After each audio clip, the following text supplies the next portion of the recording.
Good morning, everyone.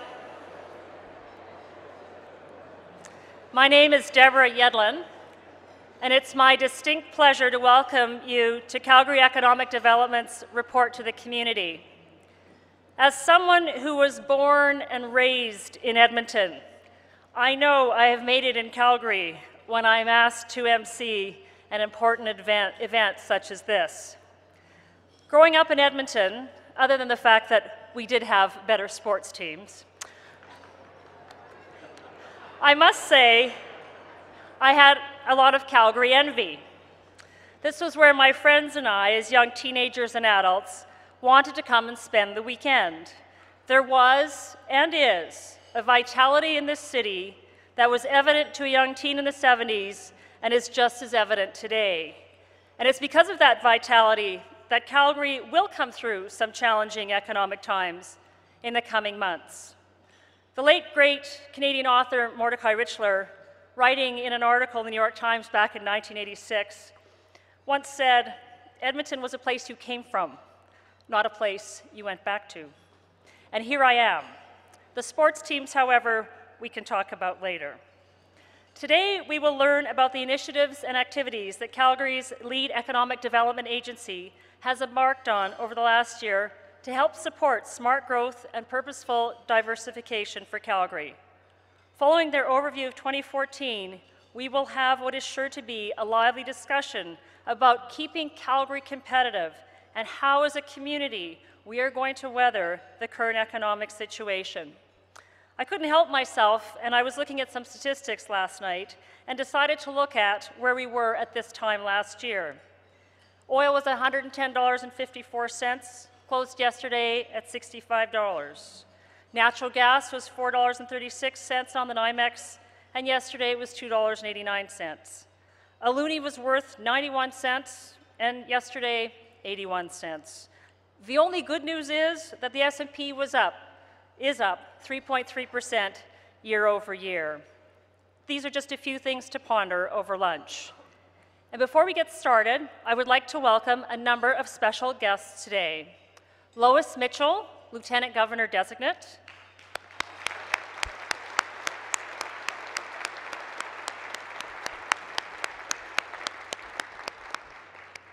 His Worship Mayor Nenshi, who I understand is actually running a bit late because he's stuck in traffic. City Councillors Stevenson, Malioka, Pootmans, Keating, and Woolley. And MLAs Greg Clark, Joe Ceci, Richard Gottfried, Brandy Payne, Ricardo Miranda, and Karen McPherson. Please welcome all our dignitaries today.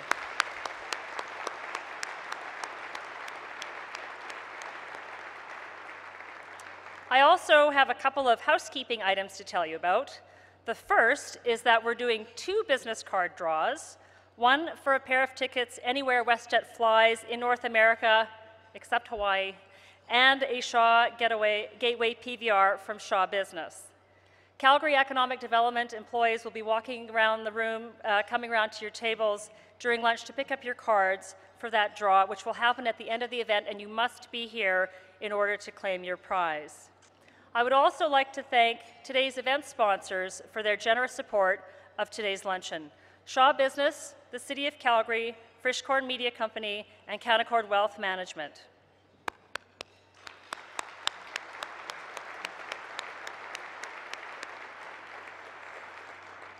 And I would like to invite our presenting sponsor up to say a few words. Please welcome Dave Grigsty, National Sales Director with Shaw Business. Dave.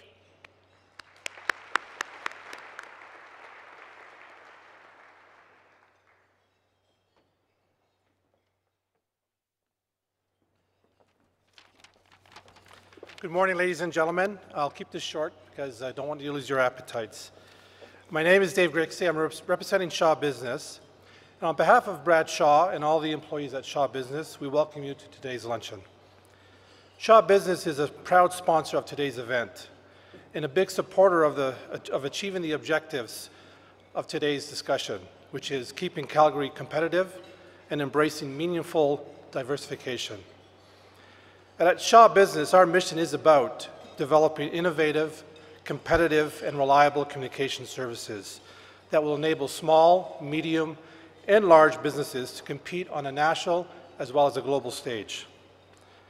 Our founding partnership with the Calgary Economic Development's Workshop Initiative is one example of Shaw enabling Calgary businesses to retain their talented workforce while reducing the demands on the city's infrastructure.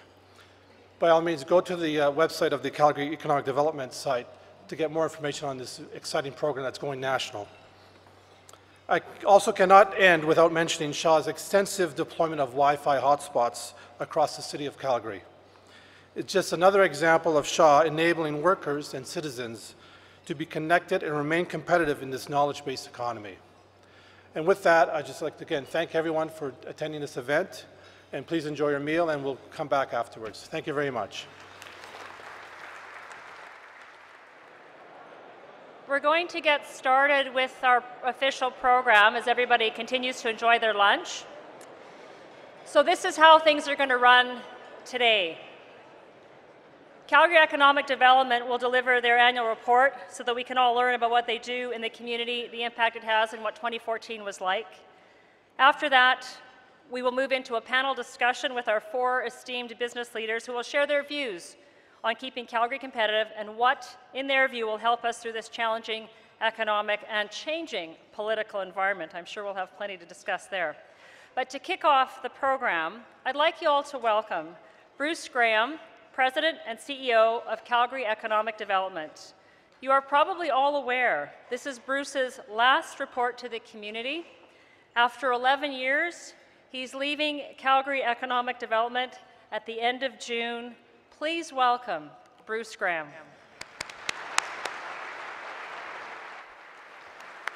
Thanks, Deborah.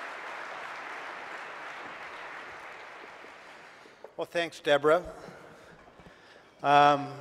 It's actually 12 years. I'm counting. But I'm absolutely honored by the great turnout we have here today, and it's particularly with the presence of our new Lieutenant Governor. Lois, thank you for being here and being part of this. Yes, again. Also, this is, I think, our strongest turnout of MLAs. Maybe that's indicative of some new colors that are flying in this province. So thank you, all dignitaries, for being here as well. And good afternoon, everyone, and welcome to the 2014 report to the community. I feel like I'm the warm-up act for what's going to be a fantastic roundtable discussion, panel discussion coming up. But today I'm really excited to share the results and the accomplishments of 2014 and to give you a glimpse of our world as we see it going into 2015. But before I do that, I'd like to set the stage here by showing a video on where the economic indicators in this city landed at year end. So let's roll that video.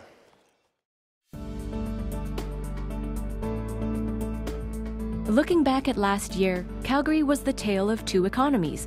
Although Calgary led the country in GDP, population, and employment growth, our confidence started to waver in the last quarter due to the falling price of oil. In spite of ending the year with a 50% reduction in oil prices from the June high of $107.95, Calgary's GDP growth for 2014 was 4.4%.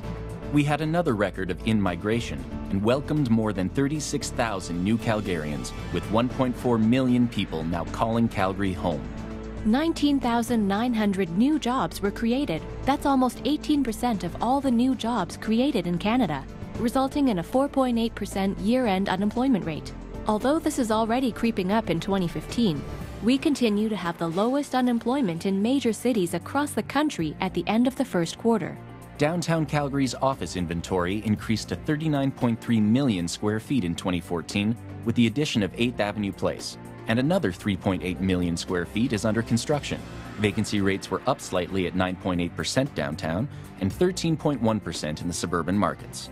Industrial vacancy rates sat at 3.4%, even as inventory increased by 1.6 million square feet, and building permits were up 8.3% at $6.52 billion, with much of that growth in the residential sector. And in 2014, Calgary had 55,569 registered small businesses, up 7.2%. Over 4,000 new businesses opened in Calgary last year. So where did we stand against the rest of the world? Number 3, according to the Toronto Board of Trade 2015 Prosperity Report, and we're still tops among Canadian cities. In fact, the 2015 Toronto Board of Trade Scorecard on Prosperity ranks Calgary in top 10 on GDP growth, productivity, housing affordability, labor attractiveness, employment growth, residential building growth, commute times, and low water usage. A Grosvenor research report ranks Calgary as the third most resilient city in the world after an adverse event. FDI Intelligence ranks Calgary number 5 out of 52 North American cities for business friendliness. The Global Financial Centers Index ranks Calgary 33rd out of 82 global economic centers. Calgary has been named the 5th most livable city in the world for 4 years running by the Economist Intelligence Unit. And Money Sense magazine called Calgary the best big city to raise a family in 2014. At the start of this year, we're seeing some changes from 2014. But it's all the more reason to keep working purposefully towards diversity, building strong communities, and focusing on shared prosperity in 2015.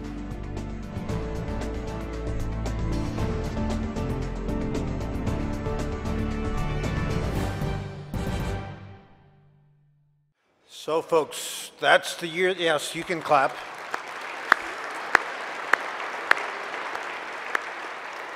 You may not want to clap for 2015, but that was the year that was 2014. And clearly the strong economic activity of 2014 dampened the impact of that steep drop in the price of oil that occurred in the latter stages of the year, and that continues with us today. In fact, many of the indicators, while trending downwards, are still remarkably strong in comparison to other major Canadian cities, and when you look at it compared to the Canadian average. As an example, our unemployment rate, which today is about 5.3% in Calgary, with a nation-leading workforce participation rate, is still comparable, very favorably comparable, to places like Toronto and Montreal, which have unemployment rates north of 7%. Building permits, while they're down from that peak of $6.5 billion in 2014, are still expected to be at $5 billion, which is greater than they were in 2011 and 2012. So these strong indicators have been chalked up to our economic resiliency, a word that is far more frequently used in the context of today's economy. It is also a reflection of the deliberate actions that is taken by Calgarians to address our economic challenges. And in our role as a connector, a conduit, and a catalyst, Calgary Economic Development has 3 initiatives that I'd like to highlight to help make our economy more economically resilient in the good times and in the not so good times. First and foremost, to be resilient, you need to have a plan. And the first initiative I'd like to share with you is the city's new economic strategy, appropriately called Building on Our Energy. And I'm pleased that it's being embraced by our partners and that it's received unanimous approval at City Council last November. The timing of this strategy could not be more important in light of the challenges we're seeing in the economy. And when I say it's a community strategy, it's absolutely true. Of the 31 actions that are in the strategy, our community partners, many of whom are in the audience here today, are the ones that are responsible for delivering. And what I like about the plan is that the leadership and implementation team involves our community partners, which includes city administration, post-secondary institution, the city's promotional authorities, as well as the private sector, to achieve purposeful diversification, to embrace shared prosperity, and to build a strong economy. So speaking of purposeful diversification, the second initiative I'd like to share with you is the Calgary Film Center project. So in case you weren't aware of it, CED, through its subsidiary, the Calgary Film Center, is building a $28 million studio and warehouse facility to capture those new opportunities that's emerging in our Calgary film and television industry. And I've been talking about this film studio at this event for too many years to remember. So today I'm extremely pleased to share with you that at this time, that studio is under construction. And we will, yes, you can clap for that too.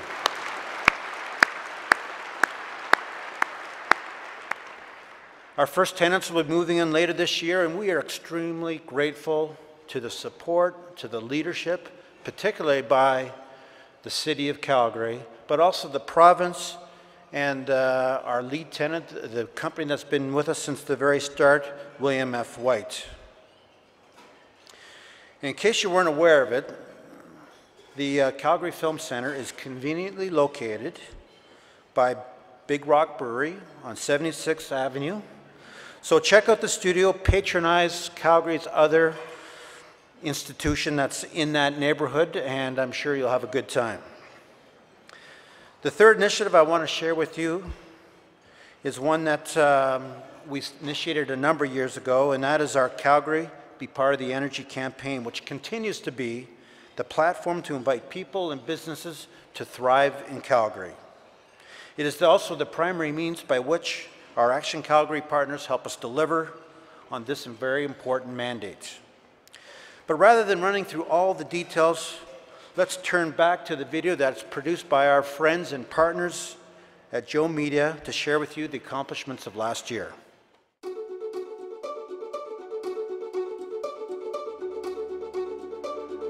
In 2014, Calgary Economic Development continued to tell Calgary's story as a great place to live, work, invest in, and do business with across Canada and around the world. And it's working. Almost 40% of Canadians surveyed say their perception of Calgary has improved. The biggest reasons for that change? What Calgarians say about living here. Jobs and employment opportunities. And Mayor Nenshi, who in 2014 continued his role as our campaign leader by sharing Calgary's story with media, business, and student audiences across Canada. The 2014 Calgary Be Part of the Energy campaign included a national advertising program showcasing our enviable lifestyle with business and career opportunities in Calgary. We launched Life in Calgary magazine as a resource to help new and prospective Calgarians settle into our community. We also launched lifeincalgary.ca as an additional resource to the magazine. Our work goes beyond telling Calgary's story. We help organizations with their decisions to invest, relocate, and grow their businesses in Calgary. In 2014, our research teams fulfilled 661 requests, providing market data, analysis, and intelligence to businesses considering Calgary. We supported 23 companies to create 2,400 jobs in the Calgary region, who now occupy 2.7 million square feet of office, retail, and industrial space. 10 organizations used the Global Business Center's short-term office space as they set up operations in Calgary. Since the Global Business Center's opening 5 years ago, 34 companies have used this space, and 20 have gone on to set up more permanent offices. We hosted 101 business networking and educational events, and our Soul of the City Neighbor Speaker Series expanded to include the Neighbor Grant program with the Calgary Foundation. 5 community improvement projects each received a $5,000 grant. 5 major film and television productions were shot in our region, and the film, television, and commercial production industry generated over $163 million in production spending in 2014. To help Alberta-trained crews and Calgary businesses extend the film and TV production season, Calgary Economic Development was a key player in bringing the Calgary Film Centre to life. The groundbreaking was held in the fall of 2014, and the centre will be complete in early 2016. This past year, we saw increased collaboration with our provincial and federal peers on our international business and investment attraction work. We participated in 2 major outbound trade and investment missions to Asia and Europe with a Canadian delegation. And welcomed 16 inbound missions, including the 2nd annual Stampede Investment Forum that brought together 40 highly targeted investment professionals from 13 countries to come connect to opportunities with Calgary businesses. They helped us find this building. They introduced us to a number of key contacts in Calgary, corporate, who were keen and are keen to use our services. So really they were holding us by the hand and encouraging us to make our investment here. One of our key areas of focus to help Calgary weather uncertain economic climates is purposeful diversification. To help position the Calgary region as a Western Canadian distribution hub, a media immersion tour welcomed key supply chain and logistics journalists to showcase Calgary and lead to over $800,000 of media value in trade and major U.S. publications. Ground broke on the Western Canadian Home Depot Distribution Centre, and we worked with the Calgary Airport Authority to secure Cathay Pacific's twice-weekly cargo-only service from Calgary to Hong Kong. Cathay Pacific Cargo represents an economic pipeline linking our city to the rest of the world. We had to convince the carrier to come to Calgary. We're building a business case, and we needed Calgary Economic Development to be with us there and give the carrier a perspective on how big the opportunity is. In addition to helping attract skilled workers to Calgary from key markets in Canada, we are working to help retain great talent here. Last year, we hosted several best practices events with Productivity Alberta and worked with partners to create the Calgary Connector program to help recent graduates and immigrant professionals grow their networks and find meaningful employment in Calgary. We've had the opportunity to work with them on labor attraction missions, retention strategies, and as well as education and influencing of our federal and provincial governing agencies. WorkShift helps Canadian companies support their employees to work when, where, and how they are most effective. With support from Rogers, Shaw, GoToMeeting, and KPMG, initiatives are active in cities across Canada. WorkShift is one of the most forward-thinking organizations in Canada when it comes to flexible work. Their focus on developing standards for workplace flexibility is similar to those of LEED for environmental buildings. Our work is made possible by the support of many people who volunteer their time on one of our 8 advisory committees. In addition to providing their valuable time, our Action Calgary partners financially support our organization and our programming. In November, City Council unanimously approved the update to Building on Our Energy, the 10-year economic strategy. This community-wide strategy is meant to guide our organization, civic partners, the city, post-secondaries, and other community partners in both the good times and bad. It brings together a leadership and implementation team to achieve purposeful diversification, embrace shared prosperity, and build a strong community. The most important thing about our economic development strategy is that it is community-owned. And Calgary Economic Development led the creation of this strategy, but they did so in partnership with people from across the community. And now it's the job of all of us in the community to implement it. I think the new economic strategy for Calgary is exciting. We know that Calgary's traditionally been the economic engine for this country, but we have to ensure that all of the partners are very well aligned so that our impact into the future not only is maintained, but it is growing. Looking at the start of 2015, we see the challenging times in the year ahead. Our organization is nimble and responding to the state of our economy. Building upon our energy and the major initiatives from 2014 will set us up for success. We look forward to collaborating with our Action Calgary partners, promotional partners, advisory committees, and all Calgarians as we continue to serve our community as a conduit, connector, catalyst, and storyteller, working to advance sustainable growth and opportunities for all Calgarians.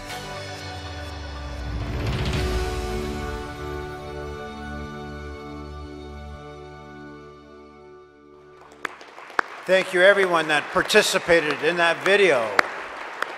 And to Joe Media for the production, that was fantastic. As you can see, folks, the work of economic developers is both broad and wide, much like that accordion-like annual report that's sitting at your tables, produced by our good friends and partners at Evans Hunt. Take a read through, maybe not right now, but please do. And if you want more information on sector trends and economic indicators, our full annual report can be found on our website. So after 12 years, Deborah, this is my last report to the community as Calgary Economic Development's President and CEO. It has been my honor to serve the city and to lead CED. And it's with great pride that we've been able to develop this organization into what it is today. Now, Calgary Economic Development started with rather humble beginnings back in 2003, operating out of Rocky Mountain Plaza, but with very high expectations of where we might be able to go. The late Art Smith, founder of Ralph Klein's Calgary Economic Development Authority, reminded me and a newly minted management team at the time that we have the most important job in the city in stewarding the city's economic growth. And that couldn't be truer today. And thanks to Art Smith, I still remind people from time to time that we are Calgary Economic Development, not the Calgary Economic Development Authority, and that we have to earn our authority every day. Thank you, Art. And while it was very humble beginnings, CED, with the support of our shareholder, the city, our partners, and all of you, this city has come a long way in achieving its true potential.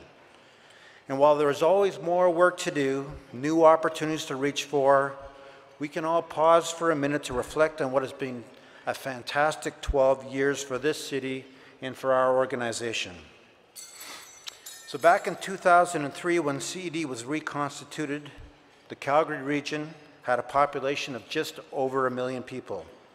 Today, that population has experienced 50% growth. In 2003, we had 84 companies that were sitting on the Financial Post S&P 500 indexed. Today, we're 136. In 2003, Calgary was aspired to be the business center for Western Canada. Well, folks, we've more than achieved that. We are truly a global business center, highly placed in virtually every international rankings, as you saw in the video. And because of you, CED was able to shape and support those aspirations. We delivered on our message to increasing to a larger local audience through events like this and through our Soul of the City Speaker Series. We made our presence known nationally through building connections and Be Part of the Energy campaigns, and by leading newly formed collaborative efforts such as the Consider Canada City Alliance. We've also become international with the creation of the Global Business Center and leading more than 20 international trade missions over the past decade. And while I can take tremendous pride in the organization I lead, the true meaning of success is really reflected in the product that we as CED represent, and that is Calgary. So if you bear with me, there are a few people and groups I need to acknowledge that have been critical to our organization's success. The City of Calgary, via City Council, is our shareholder. Their confidence in our organization is our social license. The core funding that they provide allows our organization to engage others and to leverage our resources. And along with City Council, critical to our success is the engagement we have with the Mayor. And I've had the pleasure to work with two of the very best mayors during my tenure. Mayor Broncone set the course for CED back when I was hired and made economic development a major plank of his 3 terms as mayor. And he is a true city builder whose impact is still being felt today. Then there was Mayor Nenshi. Well, I don't think he can sing. That's up to you. While I don't think he can sing, he has certainly been the voice of this city. He's been the leader in our campaigns, he's been the rallying point for our community engagement, and he's been the champion of our initiatives. And I feel extremely fortunate to have worked with both these gentlemen, and I believe Calgary has been the beneficiary of having back-to-back two of Canada's very strongest mayors ever. Thank you both, Mayor Nenshi, Mayor Broncone, members of City Council, past and present, and I know there's past ones here, for your unwavering support. Yes, let's give them a hand.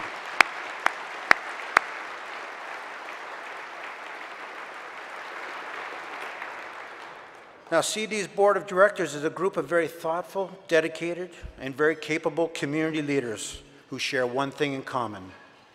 They have a passion for Calgary. The CED board has been a huge asset to me and our senior management team, and I've had the pleasure of having 3 chairs over those past 12 years, each of whom have been ideally suited to support CED in its respective phase of development. First, there was Daryl Friedhandler, our inaugural chair, who put the organization on the right course in leading CED through some of the biggest risks we took as a young organization. Then there was Wolf Gobert, who became chair as we're making our mark in the business community and engaging the energy industry and establishing our Action Calgary program. Last but not least, there's Steve Allen, our current chair, who became chair only a year ago.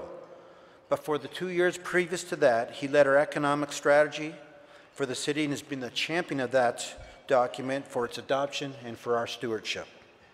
And under Steve's direction, I am confident CED will set a new high-level mark for other economic development organizations in Canada. So thank you, board, thank you, chairs, for all your support as well. Let's give them a hand.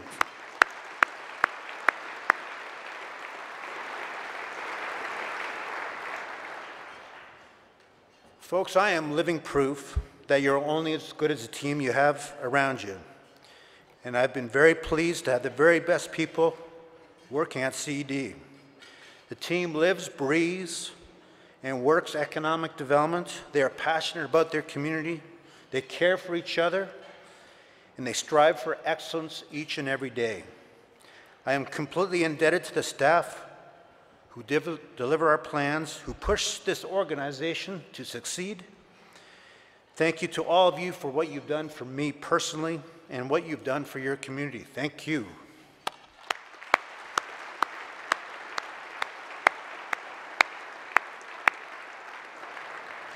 And last but not least, I want to thank all of you. The civic-mindedness of Calgarians is second to none in this country. The support you've given Calgary Economic Development, the engagement you've had in our organization makes this the best place to do economic development in Canada, without a doubt. Thank you everyone for the support that you've provided me and the CED team. It is really what makes the difference when you're promoting Calgary. Be it a place where people want to live, or as a place for business to invest, or a place where individuals and communities can realize their dreams. Ladies and gentlemen, it's been an honor to serve you and your city. Thank you very much.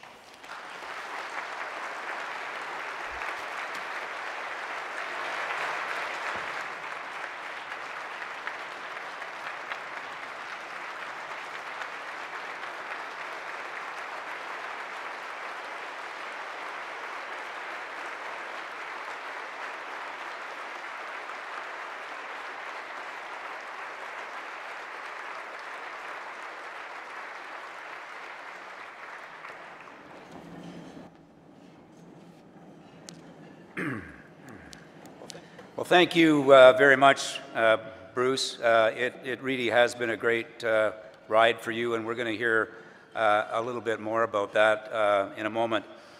But I want you to know, as Bruce has indicated, as our community faces some economic challenges, Calgary Economic Development will continue to engage our business community and all orders of government to maximize opportunities for Calgary. And we are indeed reaching out to our new government to let them know that we're here to support them and assist them, and particularly using the framework of the strategy that you've heard about, our economic strategy, building on our energy. With the economic strategy completed, and with a commitment from all involved to better collaboration, Calgary Economic Development will steward the leadership implementation team to be nimble and adaptive to best serve our community. On behalf of our board and our staff, I really do want to thank Mayor Nenshi, all the members of City Council and City Administration for their continued support of all of our initiatives. As with any organization, it's the people who truly make a difference to where the organization is being and to where it's headed. And that is certainly true with Calgary Economic Development. It's the commitment, passion, and energy of our board, our staff, our advisory committees, and our Action Calgary partners that allow us to play a role in shaping and sharing Calgary's story around the globe. I really want to thank our board for their hard work and dedication in my first year as chair.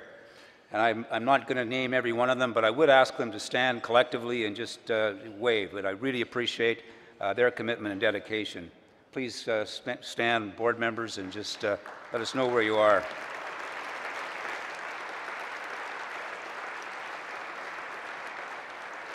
I do want to single out two individuals who are stepping down from the board, Duncan Au and Don Campbell. Duncan will be leaving in a couple of weeks at our annual meeting, and Don in September. These two guys have been tireless in their commitment to Calgary Economic Development and in fact to our community, and have been a great support for me this past year and to the organization for the several years before that. So please join me in thanking Duncan and Dawn for their commitment.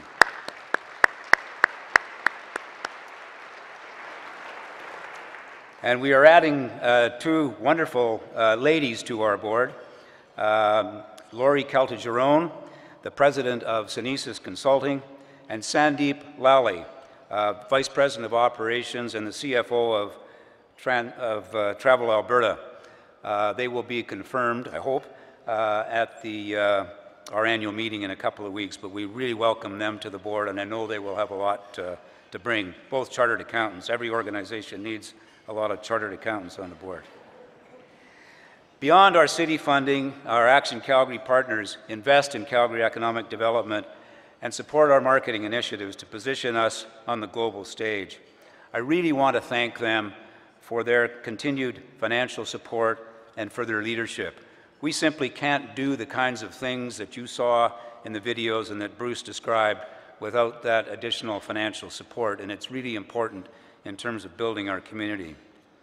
We look forward to collaborating with our Action Calgary partners, our promotional partners, advisory committees, and all Calgarians as we continue to serve our community as a conduit, a connector, a catalyst, and a storyteller, working to advance sustainable growth opportunities for all Calgarians. And Bruce, I want to thank you for your hard work, your dedication, your perseverance, and your vision over these past 12 years. You can take incredible pride in the accomplishments of the organization under your leadership, and you could tell by the activity that you saw today in the video and a few things that Bruce referred to, just what an incredible organization he has built from virtually nothing 12 years ago. But I want to just highlight another few things that you may not be aware of that are highlights of Bruce's career. One of them was assisting with the siting and facilitating of the Bow, Canada's second largest office building and home to Cenovus and Encana. Helping to facilitate Imperial Oil's move and staff relocation from Toronto to Calgary. And not only working on the ground here in Calgary, but taking Calgary to Toronto to give their employees a flavor of our city. And just a couple of months ago, Tim Hearn commented to me just how valuable a role that Bruce and Calgary Economic Development played in making that a smooth move and a welcoming move for Imperial Oil to Calgary. You were also key, Bruce, to creating the Consider Canada City Alliance, which unites foreign direct investment efforts of Canada's 11 largest city regions and collaborating with the federal government. Just another sign of the collaboration that is evident in what we have to do in going forward with our strategy. Not only is Calgary Economic Development a respected organization here in Calgary, but under your leadership, Bruce, the organization has made a marked difference in getting Calgary on the radar for investment, business, and people attraction from around the world. Your commitment and enthusiasm are going to be greatly missed. And I would now like to ask Mayor Nenshi to join us on the podium and speak a little more of Bruce's contributions. And please join me in welcoming the world's greatest mayor, Nenshi.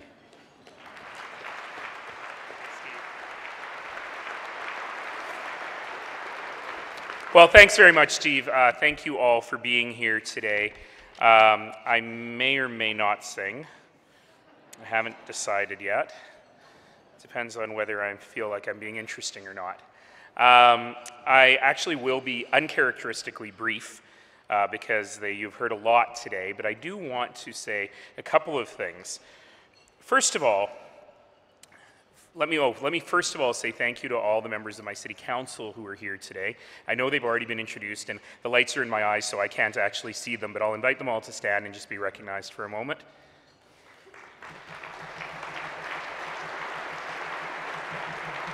Thank you all. Thank you all for being here. And I know that I heard Bruce, I was a few minutes late this morning. We had just inaugurated the new power plant, the ENMAX Capital Power Calgary Shepherd Energy Centre, which is, by the way, the single largest public investment in Calgary's history, completed ahead of schedule, on budget. Probably the best project management I've ever seen without a single injury lost time claim in that entire project, setting the bar for us all. Thank you to ENMAX and Capital Power and all of our partners for doing that. But I was a little bit late, but I heard from Bruce that we have a record number of MLAs here today, and they've already been introduced, but I want them to stand up again. Can you stand up again? Terrific.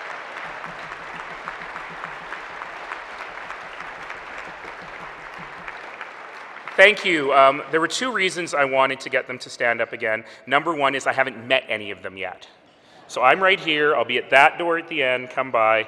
Please say hello. But the number two reason I wanted to ask our new MLAs to stand up is I just wanted to say thank you for taking on a role in public service.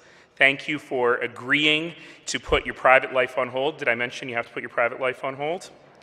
And thank you for choosing a career where you get to wake up every morning and make this city and this province better. We're proud to have you, and I wish you all the best, and you will have great partners in Calgary, in industry, and in City Council as you do your work. So with that, I want to say that, as you know, I am incurably optimistic. How can you not be incurably optimistic when you get to live and work in a place like this? And I think the future looks remarkably bright.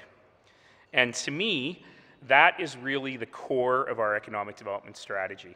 It's inviting people to share in that optimism, that very well-founded optimism about who we are as a community. You've heard a lot about the great work that my colleagues at Calgary Economic Development have done over the last year. You've heard a lot about the work that we're continuing to do. You've heard a lot about the economic indicators in our community. But I want to tell you that we will continue to work in collaboration, we will continue to work in partnership, we will make it through the shoals that we find ourselves in, and we will continue to run through this economic downturn better than anywhere else in the world. We'll do that in partnership with our new colleagues in the new provincial government. We'll do that in partnership with industry.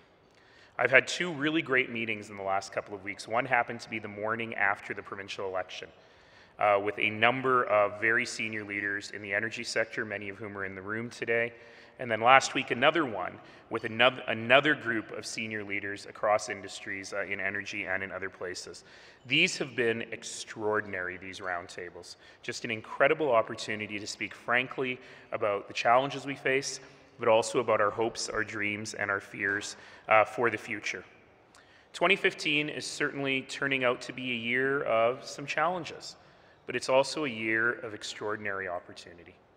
In the first quarter, for example, when you were reading in the newspaper every single day about layoffs, about people losing their jobs, and about the need for us to reach out to our neighbors who find themselves unemployed, the Calgary economy was doing something unexpected. And that was that in the first quarter of this year, we actually created more jobs than we lost in Calgary. Yet you've heard that our unemployment rate went up a little bit, still the lowest of any big city in Canada. The reason our unemployment rate went up was not due to job loss. The reason our unemployment rate went up is because more people continue to move here. So we're creating more jobs, but we actually have even more people looking for opportunity. That's a good thing. Both of those are good things, and we need to continue to do that. You're going to hear from my colleague Jeff Fielding in just a moment, who's about to celebrate a very milestone anniversary of his own. 1 year as our new city manager. You're not going to be the new city manager after Tuesday, Jeff. You're going to be the old guy, just so you know. And he'll tell you a little bit about the City of Calgary's economic resilience strategy. Don't forget that we're a very large organization, the second largest employer in the city. I have nearly 20,000 colleagues who work with me at the City of Calgary every day. And we, like every other organization, have to create a strategy to get us through these times, to be resilient, to create an organization that can do the work well. And we have done that. And I'll tell you right now that our number one priority, as it is for so many of you, is to make sure we protect the great women and men who come to work for us every single day. We, like you, remember how difficult it has been to hire people in Calgary. We, like you, know that when you see me in that video, constantly with my tie crooked, I noticed, going out to talk to students and professionals across the country and around the world, it's because my economic development strategy since becoming your mayor has been primarily based on talent attraction, on inviting people to be part of the energy of our community. And we're going to keep doing that because we need to make sure that we still are attracting the very best people in the world to live here, to work here, to invest here, to raise families here. And we at the City of Calgary are making sure that we're doing all we can to protect our employees, I know as many of you are doing, putting people on special projects, using this time to invest in research and development and in other areas so that we're not caught out in a labor shortage again when it comes time to grow again. And don't get me wrong, it will come time to grow again. So it's a year of great opportunity for us, an opportunity for business and civic leaders and nonprofits and post-secondaries and diverse industries to work together to pursue purposeful diversification, to protect our markets, and to continue to grow. And there are remarkable opportunities for innovation. We have the smartest people in the world working in Calgary, and it's time to use those skills to innovate, to grow, and to purposefully diversify. So that's my short economic message today. But the real reason I'm standing here, by the way, that was because I'm a politician with a mic, I just thought I'd give you some stuff. The real reason that I'm actually standing on this stage with you today is just to give one big thank you. As you've heard many times, for 13 years, it was 12 years, but I think the speeches have been so long, we're up to 13 years. For 12 years, Bruce Graham has displayed an extraordinary passion for Calgary, for our community, for building this city. He's been the champion of a diverse economy. He's been the champion of creating a place where we have prosperity for all. From taking the helm of a brand new organization to leaving us with this amazing revised economic development strategy, Bruce, you've left an extraordinary and positive mark on Calgary. As mayor, I get to do one thing, which is I get to say the following phrase, and I'm going to say it today, which is, on behalf of the citizens of Calgary. I get to speak for everybody. On behalf of the citizens of Calgary, Bruce, I simply want to say we are filled with gratitude for your work, for your dedication, for your love of this community, and above all, for your service. Thank you, Bruce.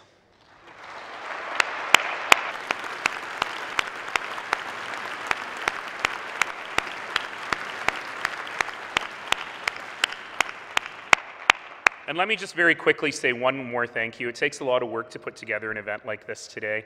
I want to say a special thank you to all of my colleagues at Calgary Economic Development, to the sponsors of today. I know that the main organizer today is taking on a new role in organizing this event. You did good, Lisa. Thank you. And thank you to all of them. And thank you especially to the hardworking folks at the TELUS Convention Center who make sure we are well-fed, well-watered, and well-entertained every day. Thank you to all of you. Thank you all.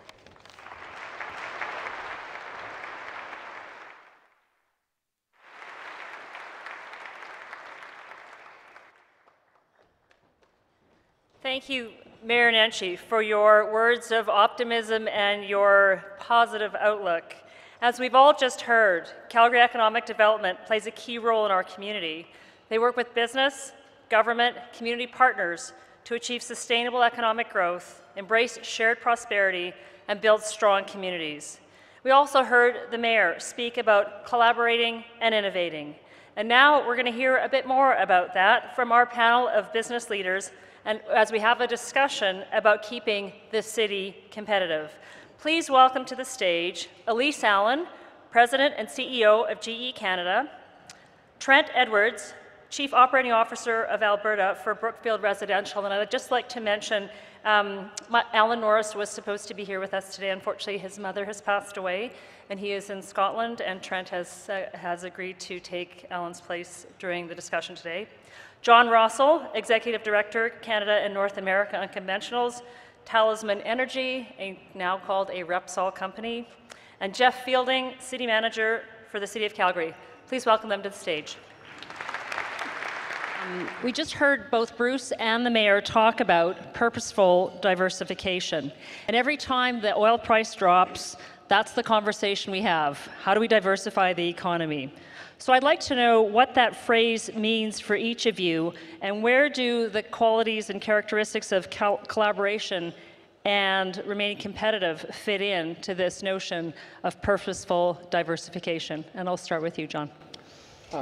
I think, Deb, when we talked about this beforehand, when I look at my industry, we did not invent much of the technology that we use. It comes from fundamental science that's done in other industries. And I think one of the keys is for us as a city and community to look at that, the basic fundamental science or technology. It all comes down to sort of the basic building blocks and sort out how we can leverage the things we're already using and extend them into other areas. My industry uses technology from the food industry, from aerospace, a lot of tech. How can we extend that, being collaborative obviously into other economic areas that could diversify the local economy. Elise? Sure.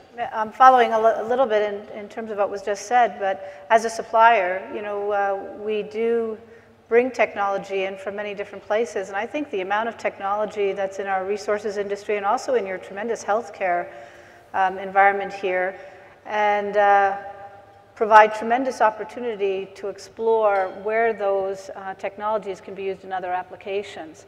So thinking about how to take them out of the sectors that they're in and either A, diversify them from a geographic standpoint, take them abroad and build them into exportable technologies, or second, to look at where you can take those fundamental core technologies and look at them in other applications.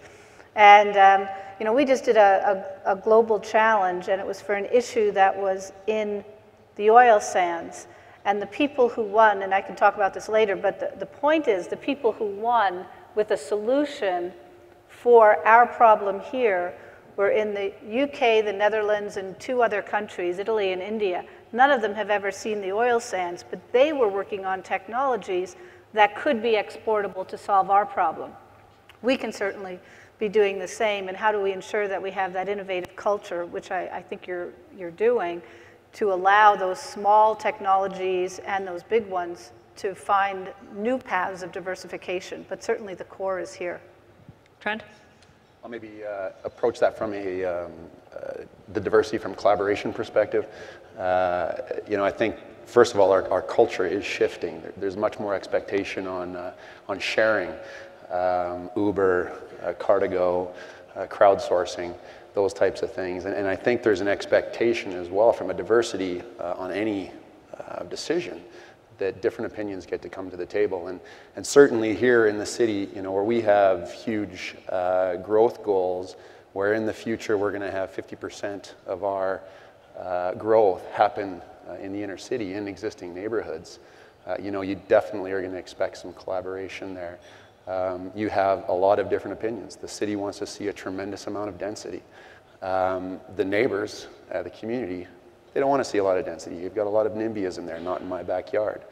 And of course, we've got shareholders that actually want to make some money. So you bring all this to the table and you try to create you know, a great vision for the city, a great value add and maintaining the character for the community. And at the end of the day, hopefully make some money while you're doing it. And it requires a lot of upfront stakeholder engagement and listening. And certainly as subject experts, we tend not to like to listen, we like to talk. But boy, we're learning how to listen in a hurry. So it's really important going forward. Jeff? You know, a slowdown for us gives us an opportunity to re-examine our investment priorities and where we can create real value with our partners. We're building a city together, not on our own. We have a $10 billion capital budget. We're re-examining those priorities right now and to see whether or not we can change and shift some of those priorities to have some impact on our local economy and where we need to build the infrastructure for the future. So I think this is a great opportunity, as the mayor has indicated, for the long-term prosperity of Calgary, of what we do in the next 3 to 5 years. I'd like to just take this discussion to how collaboration extends beyond the private sector. We've just had a big shift in the political climate in Alberta, and I would like to know how industry needs to be working with new government to keep Calgary competitive, and what kinds of interaction each of you are looking at as far as the new administration is concerned. What do we need to do? John? Deb, I'm going to answer that in my capacity as the chair of the Board of Governors of CAP, the Canadian Association of Petroleum Producers, which represents about 90% of Canadian oil and gas production comes from our member companies. And I would start by saying that our industry has seen its ups and downs over the years.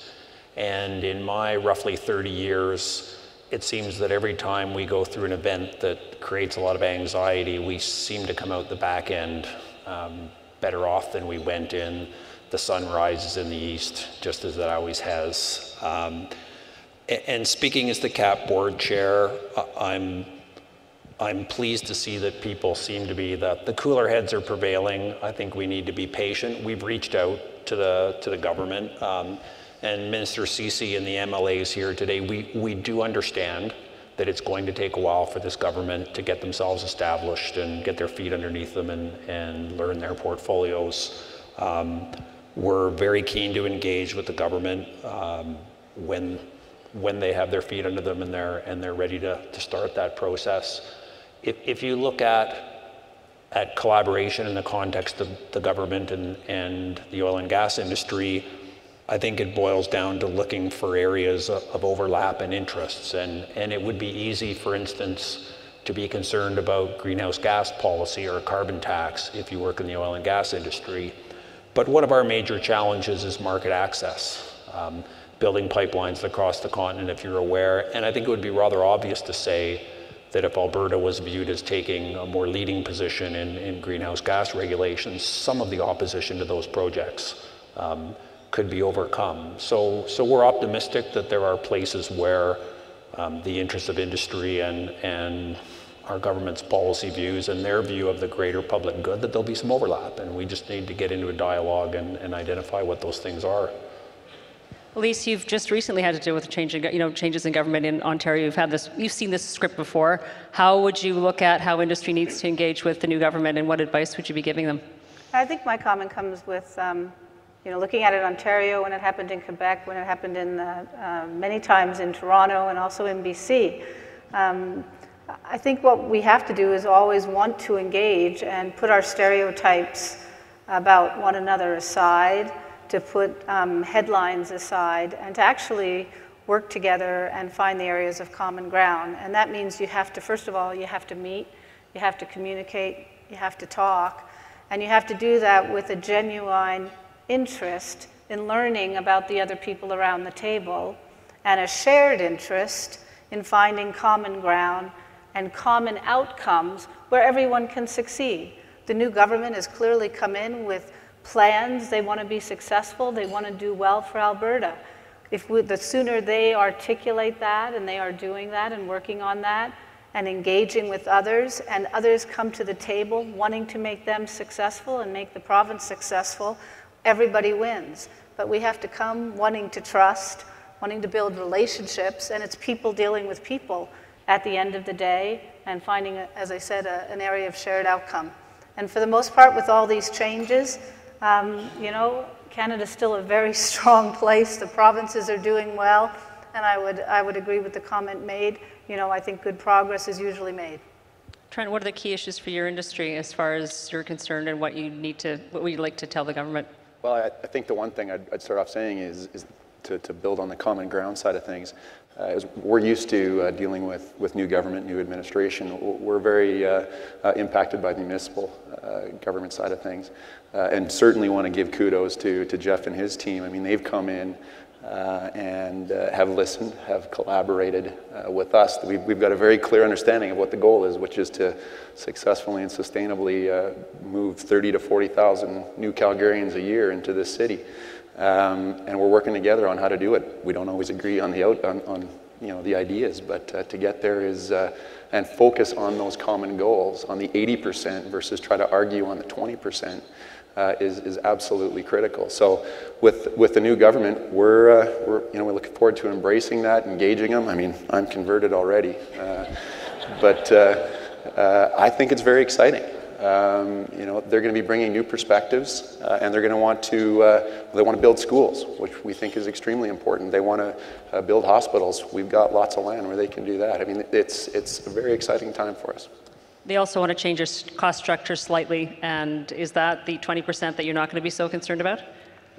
Right now, we don't know what the playing field looks like, and I think that's the one big thing right now, this fear of the unknown. We need to know what the game is. And when we know what the game is, then we'll figure out how to win. Jeff, how do you see this new relationship unfolding, and how will it impact you as far as the city charters and other things that may unfold? I think the campaign had an impact on our psyche and our confidence in this province. And I don't think I've ever read so many negative articles in the Globe and Mail about Alberta and Calgary as I saw over the last 4 to 6 weeks leading into the election. I think the first thing the government needs to do is reestablish confidence in our provincial government, and to establish direction quickly in terms of where we're headed, because that's affecting our long-term investment. In terms of the unique needs that we have at our city level, Cities run the economies of provinces today. Edmonton and Calgary are going to have a very dramatic role in the recovery.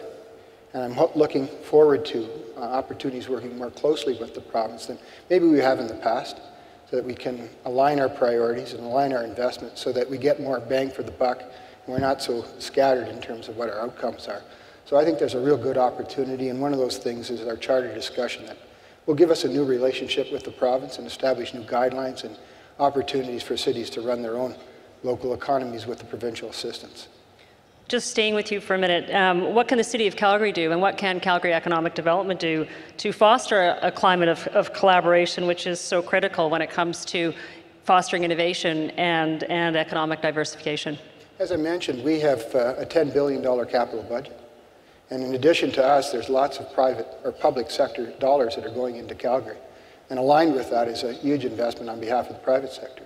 So if there's some opportunity in the short run, in the next year or so, just to talk a little bit about where we can make those investments together and where we can jumpstart the economy when we're coming out of the downturn, I think that that's really where we need to spend our attention. We have a fairly aggressive 6-point strategy of our own in terms of our local government that Council has approved, and we're following that with a lot of focus. So I think we're well positioned as we lead into 2016. We're not actually that concerned about 2015. The numbers are actually quite positive, and they don't reflect some of the comments that we've seen in the newspaper. I keep thinking the newspaper is the whipping boy for the day, but if it bleeds, it leads. That seems to be the way it is. I'd like any other panelists to comment on what Jeff said in terms of what role Calgary, the City of Calgary and Calgary Economic Development can play in this collaboration, economic diversification initiatives.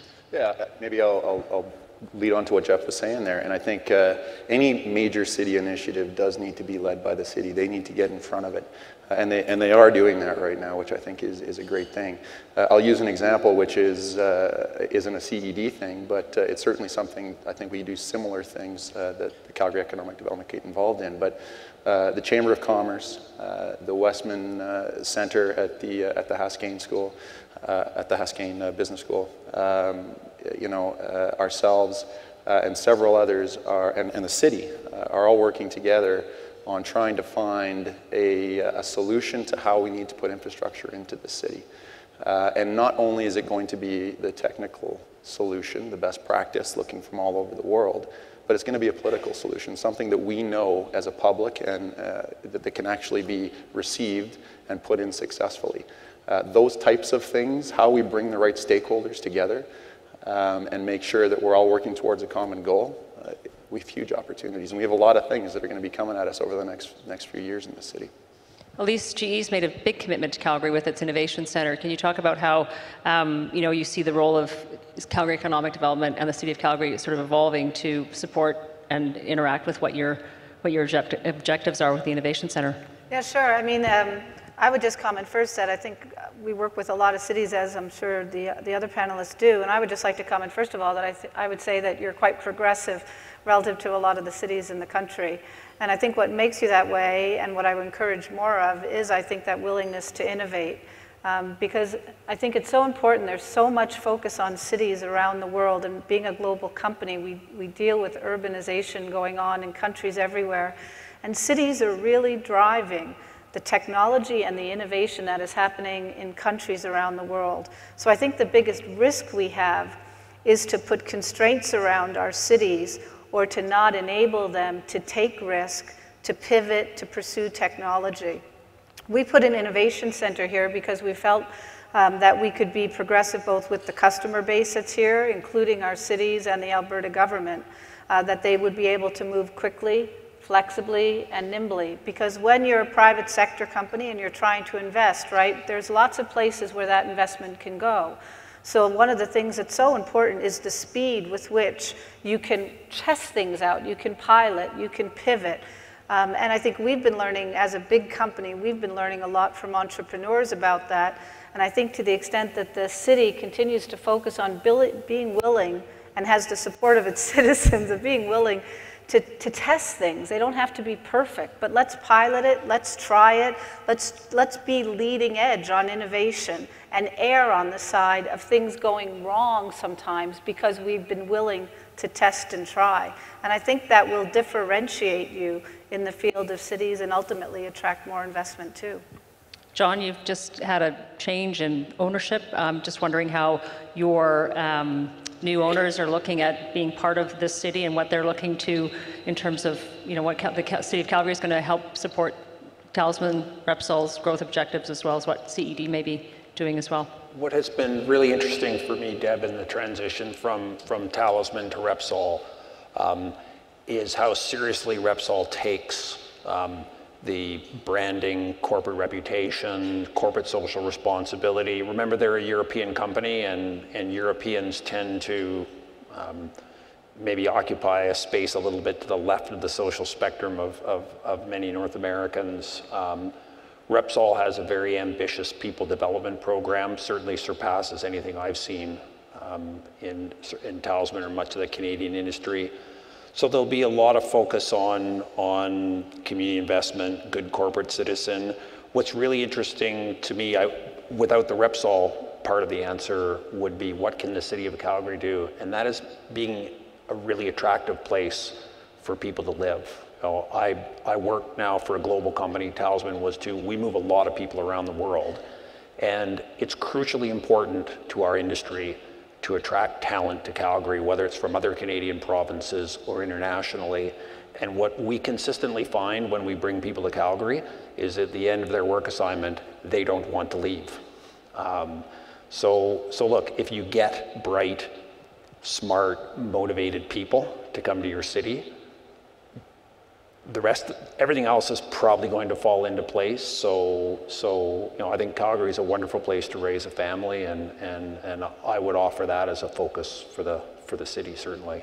Well, it's interesting you say that, because Richard Florida was here a number of years ago, and he talked about the importance of a creative class in being a driver for economic growth. And he also said that Calgary could become a creative city because of all the talent that was in the city, because of all the knowledge workers that are here. And I'm just curious as to what you all think. Are we on the path to being that creative city that will continue to attract new talent from all over the world? Do we have those building blocks to attract people and not use the city as an ATM, but actually to come here and live here? And if we're not there, what else do we need to do to be there? Go ahead. Whoever wants, yeah, go ahead, take it. I've had the honor of being a senator at the U of C and got to see some of the great things that they're doing there, and their focus on research, you know, their eyes high vision of being an intellectual hub for the globe. And in 2016, they want to be a top 5 research university in Canada, and you know, there's some amazing things that are happening there. And I guess with Dr. Cannon leading the way, and we have an astronaut as our chancellor, I mean, this is a fantastic place for it to start. I mean, as far as, you know, engaging and inviting in top talent, this is a great path to start it. You know, Jane Jacobs, a famous city planner, talked about Calgary being the only city in North America during her lifetime that would grow from adolescence to adulthood. And that's what Are we there yet? That we're seeing that transition right now. We've had close to 40,000 people move to Calgary each of the last 2 years. And of those 40,000 people, more than 50%, about 54%, are new Canadians. So these are people not only new to Calgary, these are people new to Canada. And they come here with their hopes, dreams, and aspirations for what their life can be like in the future. So they're bringing a lot of positive energy coming into the city. And enabling that population to grow and prosper in Calgary should be first and foremost in our minds. Elise? Yeah, I would just say I think this is a challenge that you have to sort of consciously try and address, in part because of the strong resource industry, which focuses on a lot of the technology skills and the engineering, which of course is GE I love. But I think one runs the risk of losing the design and where the future of work is going. And the future of work, when we see in terms of the integration of big data and data analytics, also the whole area of additive manufacturing. Additive manufacturing is going to change the role of manufacturing such that design will take much more precedence than it has before, because it opens up your mind not to designing to how the thing can be made, because you don't have the same constraints. So the need for people who are going to understand design and work differently becomes very important. And that's also true with big data. where we have more and more people who will understand the software development side, software architecture. So as we want to move our industry forward, I think making sure that we now have the underpinning of new generation of skills that will support where work is going will be really important to making sure that the city as well as the industry stay at the forefront in terms of where work is going. John? Could I close this one out by saying I don't think the city gets the credit it deserves on diversity. I grew up in Ontario.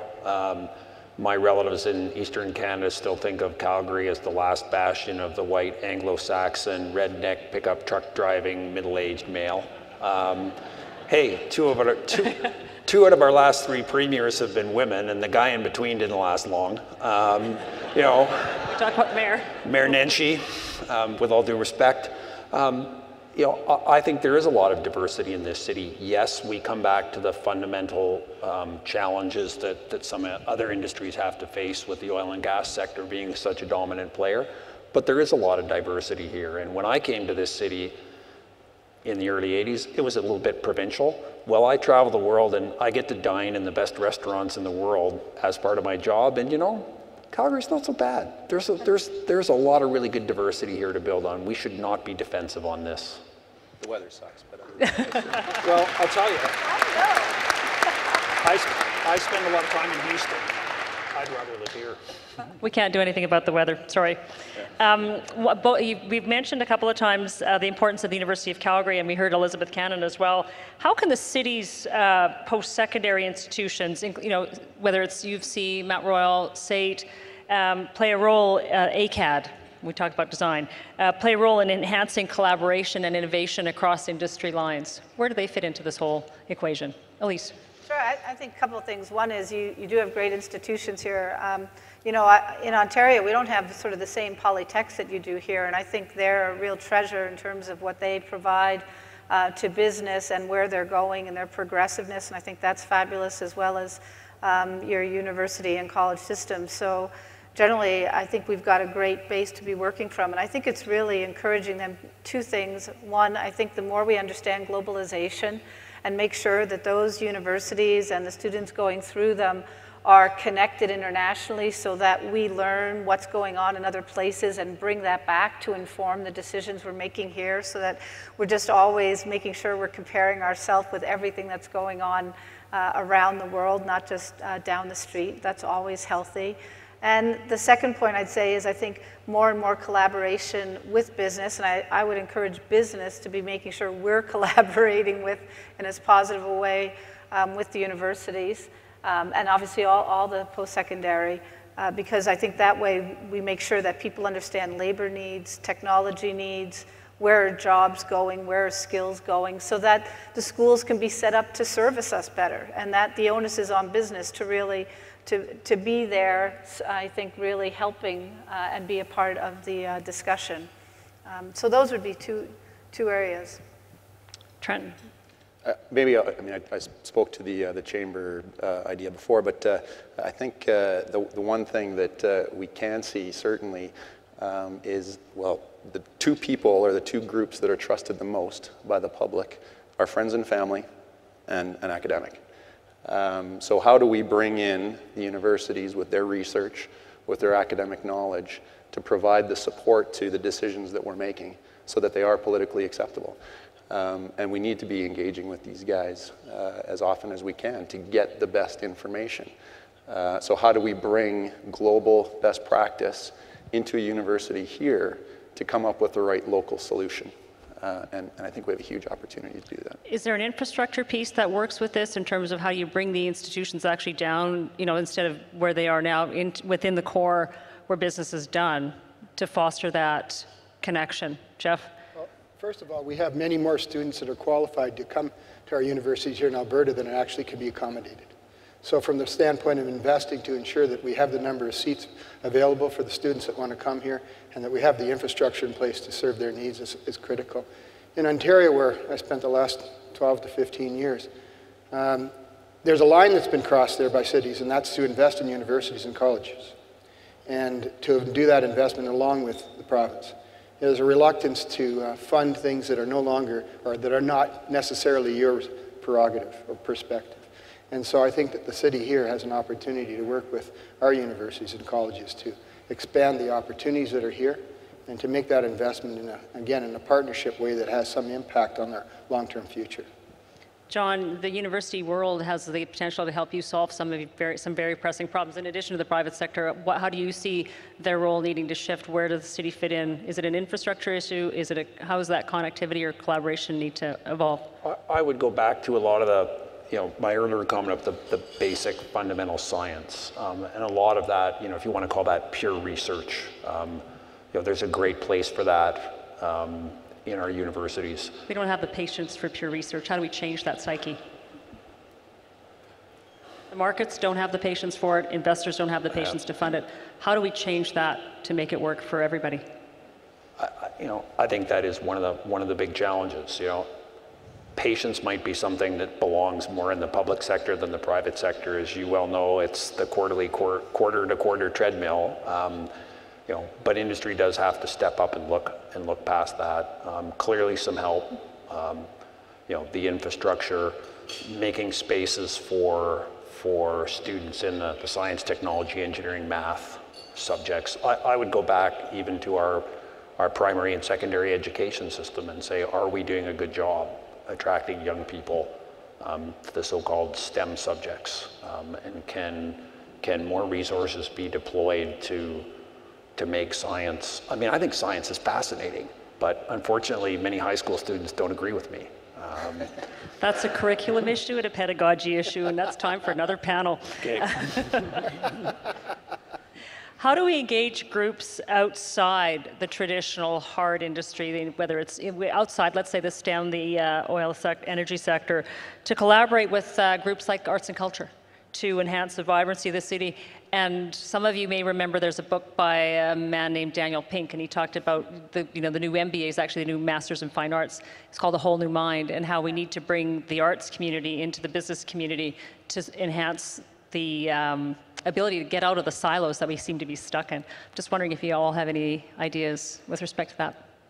I'll just comment. I just think it's so valuable to the lifeblood of a city and for the success from a business standpoint of having that integration.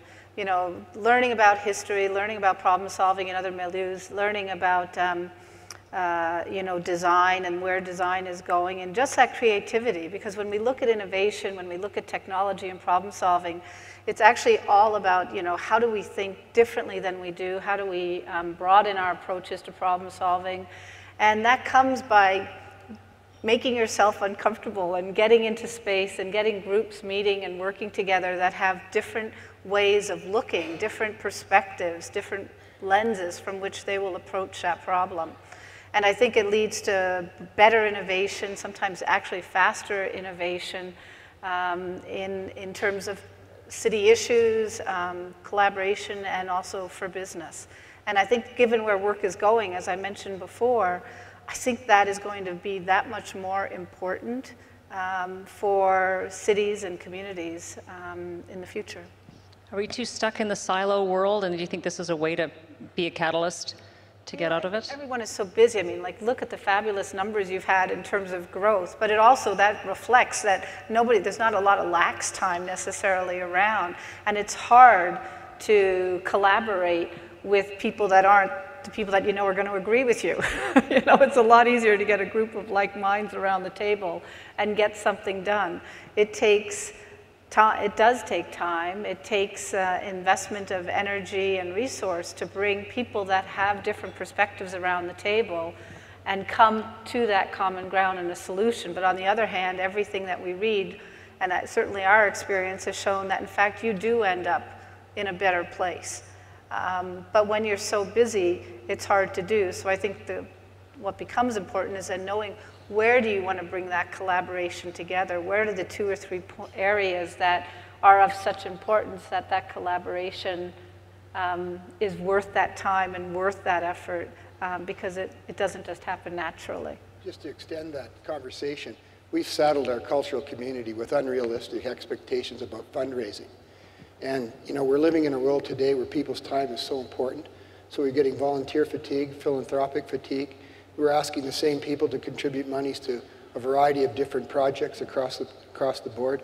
In the city initiatives, hardly a project that we build doesn't come with some sort of an expectation that they're going to have a fundraising effort with it. And I think you can only tap the community for so much. And at some point in time, they start to get a little bit hesitant in terms of not only their time and effort, but their dollars that they're available for them to invest in the community. So I think there has to be a little bit more engagement in terms of how we're going to approach the culture and arts communities to enable them to, to grow and prosper in Calgary. I'd just like to add in on the culture building aspect of it, and I definitely have to say I'm a recently converted as far as this goes as well. We've been building, from local artists. We always have something in our communities that is a sculpture or a piece of art, and it was always one of those things that we just did, and our people got excited about it. But I'm a CA, so I didn't quite understand it. I thought as long as we had a good sports team, everything would fall into place. But it was really my turning point was actually the bow building and the big head, and I didn't get it. And then I drove by one day and I saw like 10 people taking pictures of this thing. Like, it's amazing what this does for our spirit, for our culture, for our community building. And the more people rally around it, I think it's really exciting. So it's going to be a talent attractor. Did you see any kids trying to climb inside it? I've seen that. Absolutely. My kids, actually. Yeah. John, you just mentioned you're now owned by a European company. They tend to come with a bit of a different perspective when it comes to looking at the arts community rather than the traditional North American approach. Do you have any thoughts as far as that's concerned? They certainly do. And I think it's a bit how you view the broader social compact. What's the role? What role does industry play?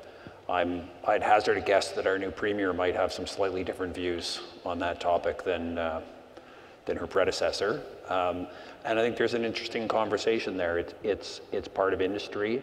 I would go to the education system. You talked about your kids playing on the head. Well, I did an engineering degree 30 years ago, and all we did was math and science. And there was no room in the curriculum for anything other than that. I have twin daughters who graduated last year from engineering, and I was pleased to see that they do more of things outside of the hard technical subjects than I did, but not enough. And really, do you need that 7th calculus course in a 4-year engineering degree, or should you maybe take some theater and drama when you're getting an engineering degree so that it doesn't take you 20 years like it took us to sort of come to some appreciation of this? And I think we can go back, to how we raise our kids and try and change the frame a bit. I think engineering programs could use communication courses. I'm a functional literate. You accept it, of course. Maybe not. He says maybe not. There's a number, so many different companies make up what Calgary is, and some of them don't look at themselves as necessarily needing to innovate or being innovators. And I'm just wondering, how do you help companies to understand that innovation is important no matter what you do? And how do you get companies to sort of push the envelope on that side to make themselves more competitive within whatever sector that they're operating in? Because not everybody looks at themselves as an innovator, but at the heart of it, they actually have to innovate to stay competitive. I'll maybe start this off. And I mean, as you know, the housing industry hasn't been known for innovation. I mean, we're still using wood and nails to build our homes, which we've been doing for hundreds of years. But I think that's a big thing that we've had to get over as a company. Innovation doesn't have to be disruptive. It doesn't have to be this big thing. It could be making those small different changes to add value to our stakeholders. So whether that's our employees, our customers, our shareholders. So, for example, our Seton project in the southeast, where the South Health Campus is, we have the largest solar array for any retail outlet in Canada, and that was innovative. It's running about 25% of the power that's needed there, but hey, that's a start. But we also need to look at it from a frustration component. What's bugging you in your job, and just change it. And I think the last thing is really on the risk management side. The skilled labor side of things, certainly in our business, is getting scarce. We have a high demand, and it's an aging trade. I mean, the average age of a framer is 53 years old. So we have to find new ways of doing things. So whether that's through panelization or factory built, and be able to deliver great quality homes still and give customers a choice is going to be a big challenge going forward, but we have to find ways of doing it. We just can't keep doing things the way we have. Anybody else?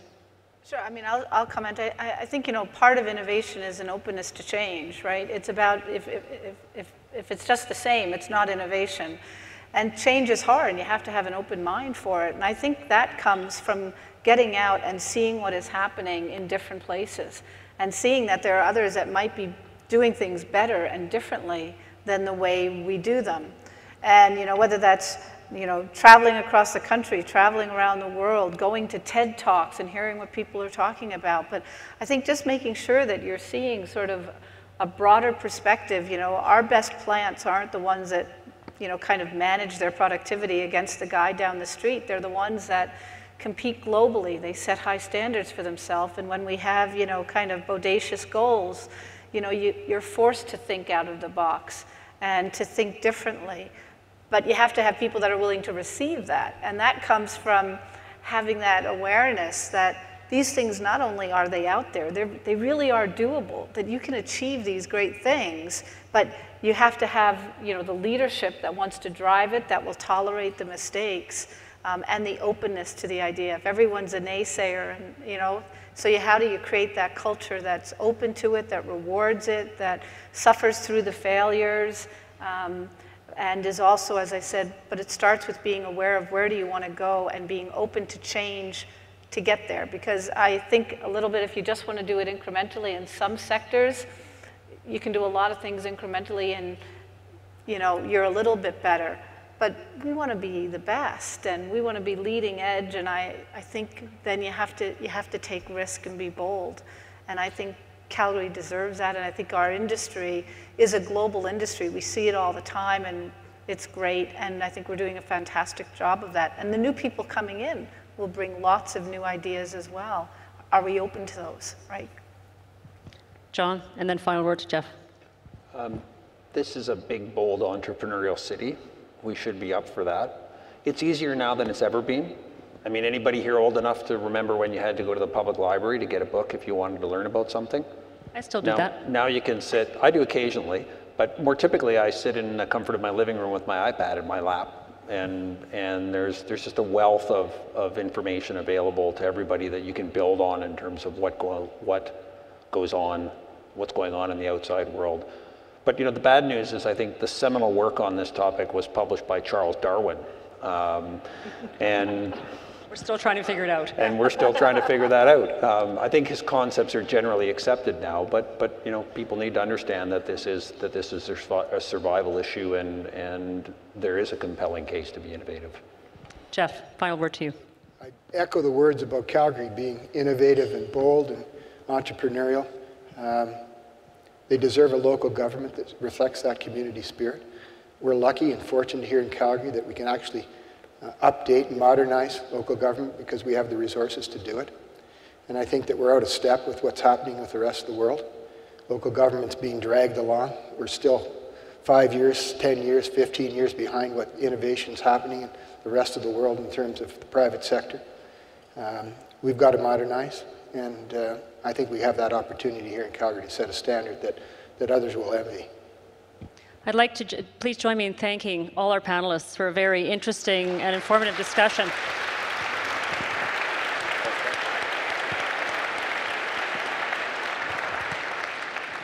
I'm going to challenge each of us to think about the role we and our organizations can play in making our city better and keeping the economy stronger and growing. Before you run out the door, however, we have 2 quick draws from the business cards that were collected through the luncheon. So could I ask Hanif Manji and Dave Grixty to the stage, please, to draw for the WestJet flight and the Shaw PBR. So for the WestJet flight, free flights for 2. Anywhere they fly except for Hawaii. Too bad. Palm Springs is good, though. And the winner is Michael Tarasoff, account executive for CTV and CTV2. Michael. Okay. Michael, you can just come to the stage when everybody gets up from lunch. And here's for the PBR, Dave.